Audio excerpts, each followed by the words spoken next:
শখের সাজানো গোছানো সংসারটা আজ ভেঙে ফেলতে হচ্ছে। যদিও ভীষণ খারাপ লাগতেছে, তারপরও আল্লাহ যা করে ভালোর জন্যই করে। 2 দিন হলো আমরা সবকিছু গুছিয়ে নিচ্ছি। বাসা ছেড়ে দেওয়ার আগের দিন আলমারি থেকে সবকিছু বের করে নিচ্ছি সবকিছু গুছিয়ে নেওয়ার জন্য। চোখে পড়লো আমার শাশুড়ি আম্মুর বিয়ের শাড়ি, একদিন আমি এটা পরবো। আমরা বাসায় 3টা মেয়ে মানুষ, আমার শাশুড়ি আম্মু, আমি, আমার ননদিনী। মেয়েদের জামা কাপড় তো সচরাচর বেশি হয়, আর এত পরিমাণে জামা কাপড় আমাদের কোনো ব্যাগে করে নিয়ে যাওয়ার উপায় নাই, তাই সব জামা কাপড় এভাবে বেডশিটের মধ্যে নিয়ে গিট দেওয়া হচ্ছে। আগের যুগে মানুষ লাঠি লাগাই এরকম বোচকা বেঁধে নিয়ে চলে যেত যেখানে সেখানে। আমরাও এবার জামা কাপড় কাঁথা সবকিছু বেডশিটের মধ্যে নিয়ে বড় বড় বোচকা বানাচ্ছি। এখনো সব জামা কাপড় বাঁধাই হয়নি, তাতে দেখো কত জামা কাপড় এখানে জড়ো হয়ে গেছে। 2 দিন হলো আমরা এগুলো কাজ করতেই ব্যস্ত। আমাদের মাছের অ্যাকুরিয়াম থেকে শুরু করে পাখির খাঁচা সবকিছুই নিয়ে যাব আমরা। এইটাই হচ্ছে এই বাসায় শেষ বিকাল, শেষ সন্ধ্যা পর্যন্ত ছাদেই ছিলাম, তারপর আবারও বাসায় এসে কাজকর্ম শুরু।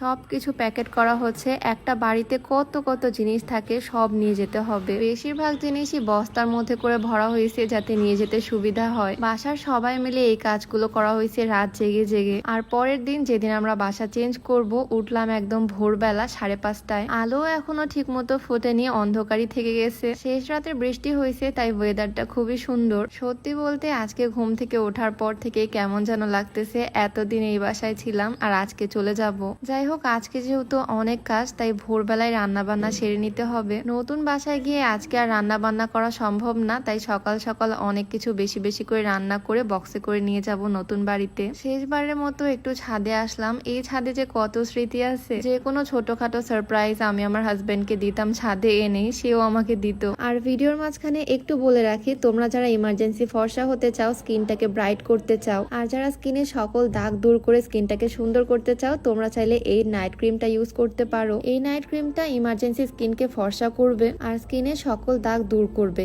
এই নাইট ক্রিমটা তোমরা পেয়ে যাবা প্যারাডাইস ফেরি কিংডম ফেসবুক পেজ থেকে। তাদের পেজটা আমার ডেসক্রিপশনে মেনশন করে দেওয়া থাকবে। সকালবেলা ঘুম থেকে উঠে ছাদে আসা, বিকালবেলা ছাদে থাকা, সবকিছু অনেক বেশি মিস করব। আমি তো এই বাসাতে থাকলাম 7-8 মাস, কিন্তু আমার শ্বশুরবাড়ির ফুল ফ্যামিলি অনেক বছর হলো এ বাড়িতেই ছিল, তাদের আরো বেশি খারাপ লাগতেছে আজকে। ছাদে কত কত গাছ এনে লাগাইছিলাম, এই গাছগুলো নিয়ে যাব নতুন বাড়িতে। সকালবেলা এই সুন্দর ওয়েদারে শেষবারের মতো ছাদ থেকে একটু ঘুরে আসলাম, আর দেন আবারও চলে আসলাম রান্নাঘরে। মুরগির মাংস রান্না হবে আজকে, হাঁসের মাংস রান্না হবে, যাতে আজকে সারাদিন আর কিছু রান্না করতে না হয়। সারাটা দিন আজকে প্রচুর প্রেসারের মধ্যে দিয়ে যাবে। শেষবারের মতো এই রান্নাঘরে রান্না বান্না করতেছি। এই রান্নাঘরে তোমরা আমার অনেক রান্নার ভিডিও দেখছো।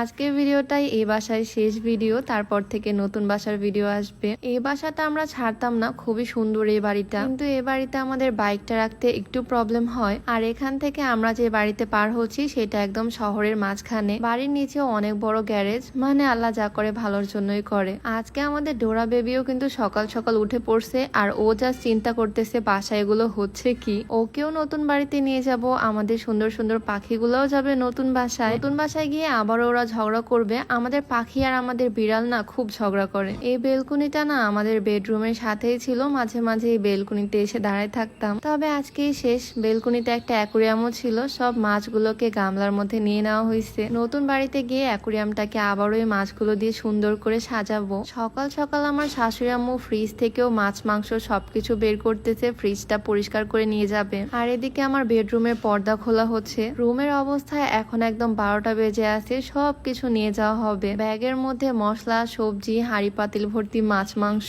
বোচকায় করে জামা কাপড়, বস্তার মধ্যে বই খাতা, এভাবে সবকিছু পার করা হচ্ছে। আসলে এই বাড়িটার উপর আমার একটা অন্যরকম মায়া হয়ে গেছে, কেন জানো? বিয়ের পর আমি এই বাড়িতে প্রথম আসছিলাম নতুন বউ হয়ে, আর এই বাড়িতে অনেক স্মৃতি জড়িয়ে আছে। জীবনে বেঁচে থাকলে আরো অনেক সুন্দর সুন্দর মোমেন্ট ক্রিয়েট হবে, বাট কিছু কিছু স্মৃতি থেকে যায় না। তবে জীবনে চলার পথে উন্নতি করতে গেলে কিছু কিছু মায়া তো ত্যাগ করতে হবে। আসলে বাড়ি পার করা বা বাড়ি চেঞ্জ করা বিষয়টা একদিক থেকে যেরকম কষ্টকর, আরেক দিক থেকে কিন্তু প্রচুর ঝামেলার। এসব দেখে আমি ভাবতেছি যাদের ট্রান্সফারের জব বাংলাদেশের বিভিন্ন জায়গায় বিভিন্ন সময় পোস্টিং হয়, তারা ফুল ফ্যামিলি নিয়ে এত কষ্ট করে কিভাবে বারবার সংসার সাজায়। আমাদের তো কয়েকদিন লেগে গেল এগুলো পরিষ্কার করতে, আরো কয়েকদিন লাগবে নতুন বাসায় উঠে সেই বাসাটা সুন্দর করে সাজাতে গোছাতে। অনেকজন আঙ্কেল ছিল, তাই অনেক তাড়াতাড়ি আজকের কাজগুলো হয়ে গেল। আর যেহেতু ওনারা আসছে অনেক সকাল সকাল, তাই কাজ তাড়াতাড়ি শুরু করছে। অনেকগুলো ভ্যান রিক্সা আসছে, সব ভ্যান রিক্সার মধ্যে এইভাবে করে বোঝাই করে দেওয়া হচ্ছে। সব জিনিসপত্র এখন চলে যাবে নতুন বাসায়। এই টেডিটা না আমার হাজবেন্ড আমাকে সারপ্রাইজ দিয়েছিল বিয়ের 2 মাস উপলক্ষে।